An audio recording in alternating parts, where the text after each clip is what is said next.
दंडवत.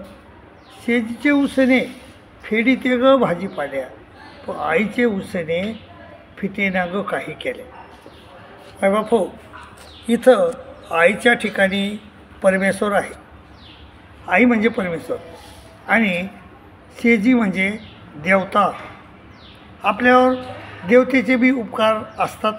देवता बी आपल्याला सुख देतात आणि परमेश्वर बी आपल्याला सुख देतो. परंतु त्यांच्या सुखामध्ये अंतर आहे. तर परमेश्वर जे सुख आपल्याला देतात त्या सुखाचा आपल्याला परतफेड कशानंही करता येत नाही. परंतु देवतेच्या सुखाची परतफेड आपल्याला त्यांना कोंबडे बकरे कापून लोक त्याची परतफेड करतात.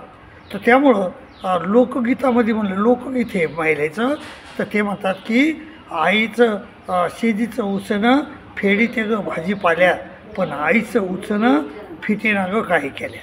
का फिटत नाही?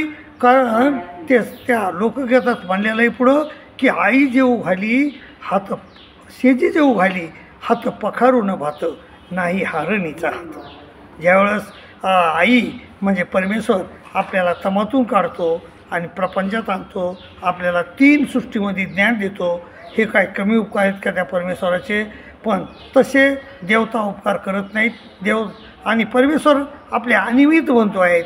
धाता माता पिता महत आहेत ते आपले. आणि परमेश्वराचे ना आपले 5 गोत्र आहेत. पंचम गोत्र परमेश्वर. तर परमेश्वराचे आपल्या सगळं 5 गोत्र आहेत. आई आहे, वडील आहे, आपला अनिमित बंधू आहे परमेश्वर. तर असे तर परमेश्वराचं जे उपकार आहे, परमेश्वर जो आपल्याला सुख देतो तो सुख हात पखारून देत नाही. पण शेजी जेऊ घाली हात पखारून भात, आणि नाही हारणीचा हात.